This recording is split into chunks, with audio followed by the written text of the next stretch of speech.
Olá, conectados, a graça e a paz. Meu nome é Ivani Mamed Lima e eu sou idealizadora da página Conexão Divina, onde nós estamos estudando a escatologia, um estudo do tempo do fim. E hoje nós vamos dar continuidade ao nosso estudo, baseado num folder que eu coloquei no último vídeo passado, e que estou colocando no começo deste, para que você possa acompanhar o raciocínio. Este é o cartaz, esse é o folder. Então nós vamos ver que aqui, ó, bem à esquerda, como sendo o primeiro acontecimento, é o arrebatamento da igreja. Nós vimos no último vídeo que o arrebatamento, arrebatar significa arrancar, né? Então tem filmes a respeito disso. Então é aquela ideia de que uma pessoa vai estar normalmente aqui, de repente ela some e ela é arrancada daqui, né? Então essa ideia de arrebatamento é uma doutrina que tem base na escritura, mas é também uma doutrina que não tem hoje muito fundamento. Então nós vimos no último vídeo que a gente pensar que individualmente nós vamos ser tomados do lugar onde nós estamos para sermos arrebatados e irmos para o céu. Nós vimos que o céu, na verdade, quando a Bíblia fala de céu, ela está falando do mundo espiritual. E então, por exemplo, quando em 1 Tessalonicenses 4, Paulo está discutindo, a partir do verso 13, ele está falando justamente das pessoas que já tinham morrido em Cristo e que estavam no céu. Como ele chama de céu? Ele chama de céu esse mundo espiritual. Então tudo aquilo que não é material é espiritual, e tudo que não está aqui na terra está no céu. Então a gente pensa assim, a gente ouve essa expressão muito na Bíblia, e a gente percebe também que é uma referência a esse mundo espiritual. Então, nesse sentido, quando uma pessoa morre, ela está indo para o céu, ela está indo para o mundo espiritual. Agora, a condição que ela vai viver lá é que a gente tem que ver e entender. E nós não sabemos, porque ninguém ainda voltou para falar como. Mas o que a Bíblia nos afirma assim? Nós vimos então que em 1 Tessalonicenses 4, Paulo explica essa questão do arrebatamento, e nós contrapusemos um raciocínio de que nós não vamos para o céu, porque o reino vai ser aqui na terra, nessa superfície terrena. E quando, por exemplo, a gente vê vários exemplos de textos e que Jesus fala que o céu, o reino dos céus está dentro de nós, que os mansos herdarão a terra. No Pai Nosso fala que venha nós, seja feita a vossa vontade, assim na terra como no céu. Então nós vemos isso em vários textos. E hoje nós vamos abordar o arrebatamento especificamente da igreja.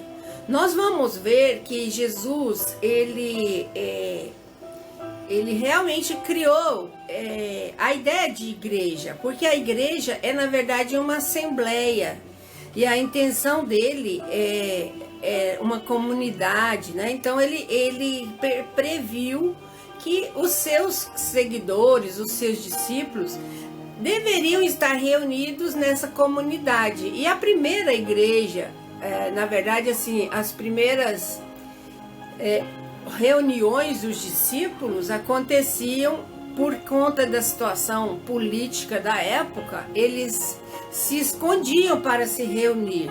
Então eles se reuniam em lugares mais discretos por conta da perseguição que havia, eles faziam reuniões de casa em casa. E na época só tinha um templo, o templo de de Salomão, que era o templo dos judeus. E na época Jesus estava trazendo, como mesmo ele diz, ele não estava contra a lei dos judeus, e nem contra a Torá, e nem contra o que eles acreditavam, mas ele veio para amplificar essa ideia. Então, quando Jesus veio e estava ali com os discípulos, ele explicou que ele realmente queria que isso acontecesse, que a gente se reunisse. Então nós vemos que Jesus teve essa ideia, mas Jesus na verdade não criou nenhuma religião, né? Ele queria que a gente fosse seus discípulos e que seguisse os seus mandamentos, e principalmente que esse segmento, esse discipulado fosse em função do amor que ele ensinou. Então aqueles que o amassem fariam aquilo que ele falou. Era nisso que ele confiava. E muito mais do que nós nos reunirmos em templos e institucionalizássemos esses templos e as igrejas. Então a gente vê que inclusive nesse cartazinho que tem na mão de vocês aí, ele divide assim entre esse tempo do fim, ele divide o tempo entre eternidade passada e eternidade futura. Na verdade, esse tempo do fim é uma grande transição de uma situação para uma outra situação.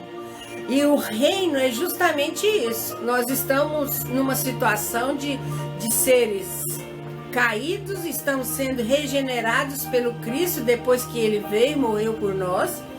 E no final, na conclusão do plano de Deus, no fim, né? Que esse fim, na verdade, é essa conclusão do plano divino.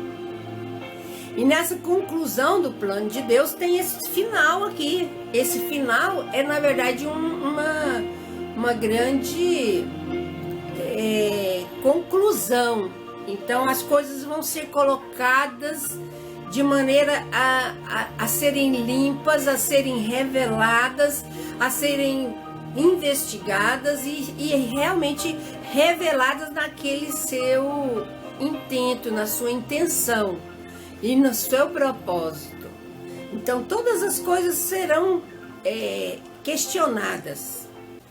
E nesse tempo, uma das questões é justamente a questão do templo, né? Das igrejas como instituição e como templos, como casas de oração. E esse tempo do final, o final dos tempos marca a era da igreja, quer dizer, a era da igreja vai terminar. Então, quando nós vemos em Mateus 24, quando Jesus está com os discípulos e os discípulos perguntam para Jesus o que vai acontecer. Quando eles estão na frente do templo, eles dizem assim, para Jesus. Eles estavam saindo do templo, né? Se retirando quando se aproximam deles os seus discípulos para mostrar as construções do templo. Ele, porém, lhes diz: não vedes tudo isso? Em verdade vos digo que não ficará aqui pedra sobre pedra que não seja derribada. Aqui, na verdade, a maioria dos intérpretes da Bíblia coloca isso aqui como uma previsão, uma profecia que acabou se cumprindo no ano 70 da era cristã, onde Jerusalém foi tomada pelo Império Romano e totalmente destruída. Então eles destruíram todo o templo. Então nesse aspecto é verdade isso. O templo foi realmente destruído. No final dos tempos, os templos serão desnecessários. Nós vamos ver aqui, eu quero que vocês vejam Jeremias 31, versículo 31. Eis aí vem dias, diz o Senhor, em que firmarei nova aliança com a casa de Israel e com a casa de Judá. não conforme a aliança que fiz com seus pais, no dia em que os tomei pela mão para os tirar da terra do Egito, porquanto eles anularam a minha aliança. Não obstante eu os haver desposado, diz o Senhor. Porque esta é a aliança que firmarei com a casa de Israel. Depois daqueles dias, diz o Senhor, na mente lhes imprimirei as minhas leis, também no coração lhes inscreverei. Eu serei o seu Deus e eles serão o meu povo. Não ensinará jamais cada um ao seu próximo, nem cada um ao seu irmão, dizendo, conhece ao Senhor, porque todos me conhecerão, desde o menor até o maior deles, diz o Senhor.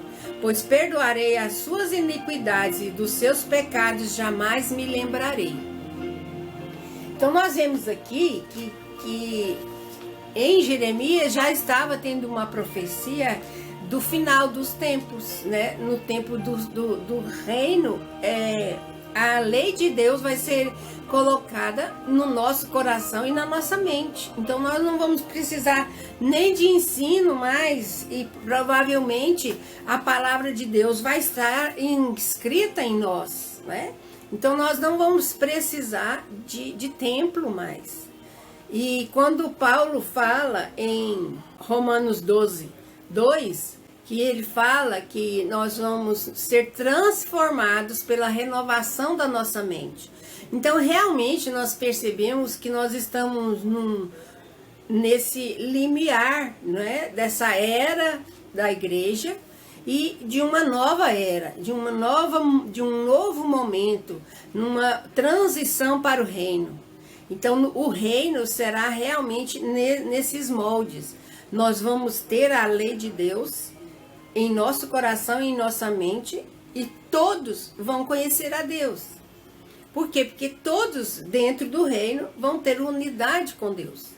Então não vai precisar nem de se ensinar mais, porque todos vão conhecer a Deus e ter a lei incrustada neles. Então nós vemos que esse arrebatamento individual, ele já vimos que tem uma possibilidade de ser diferente do que a gente pensa.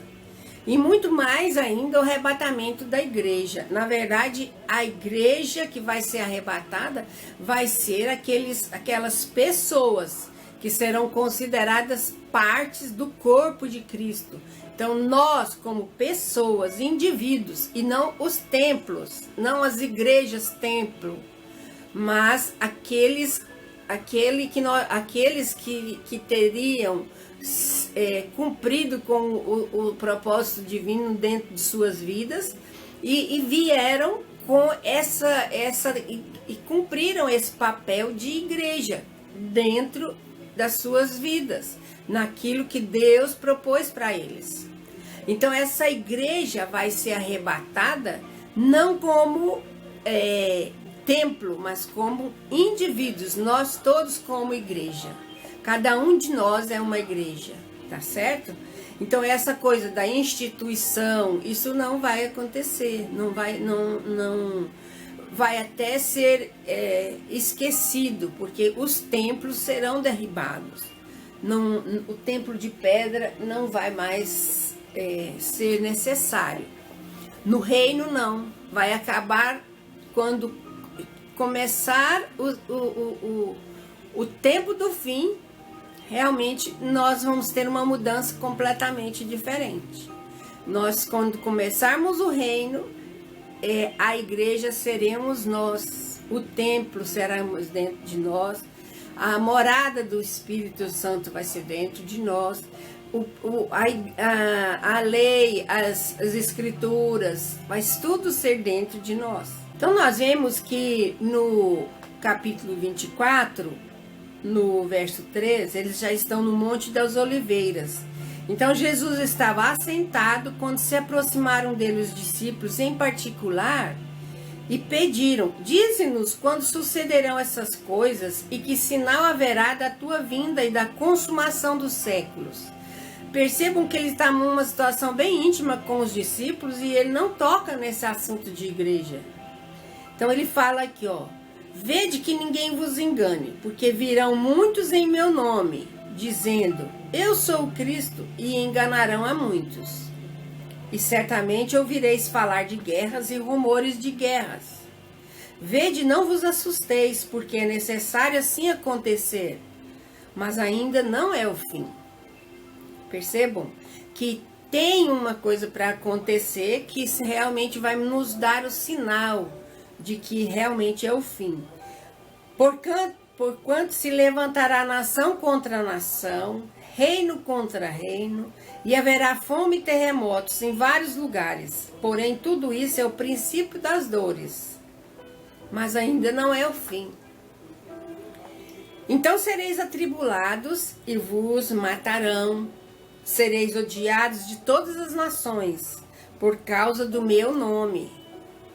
Percebam quanto isso aqui é sério. O cristianismo, como se nós levarmos a sério os sermos discípulos de Jesus como indivíduos e como igreja em nós, a nossa responsabilidade é muito grande, porque é através de nós e é em nós que Deus está esperando para que Jesus volte. É uma dependência que Deus está esperando que nós cheguemos a essa plenitude de ter um momento em que nós façamos o que tem que ser feito, nós coloquemos como tudo que é do mundo como estrado para Jesus pisar e vir para cá. E essa questão da mudança desses tempos é uma coisa muito importante. Se a gente se fechar e endurecer o coração, nós não vamos participar da mudança e provavelmente não vamos entrar no reino. Então, quando Jesus, continuando aqui, ele fala que é o princípio das dores.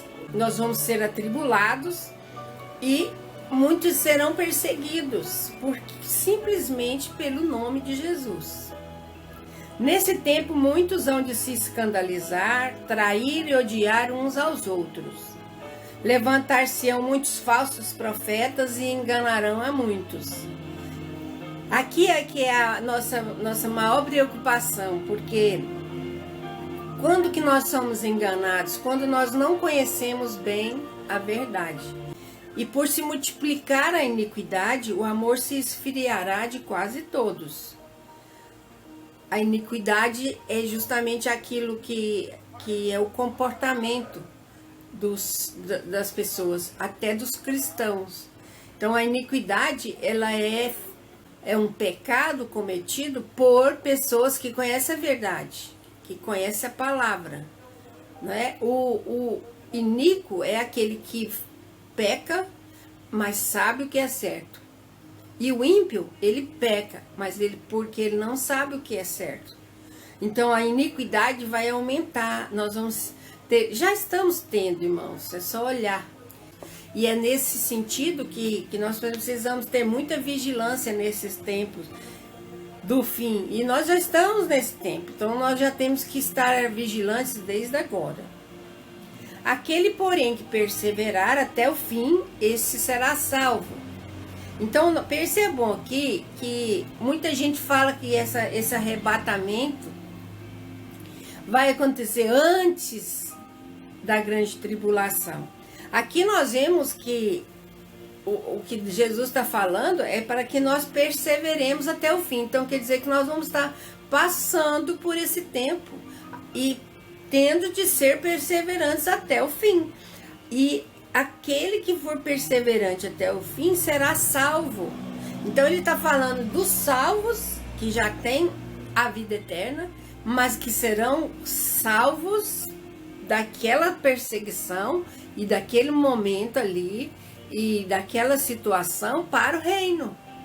Então essa salvação aqui é para o reino. E muitos de nós vamos estar aqui. E aqui nós vamos precisar dar testemunho de Jesus. Então, olha, vejam, o verso 14. E será pregado esse evangelho do reino. Quem vai pregar esse evangelho do reino? Se todos os que conhecem o evangelho do reino, que todos conhecem o evangelho, forem arrebatados, quem vai pregar esse evangelho do reino? Nesse tempo, no início das dores. Entendem?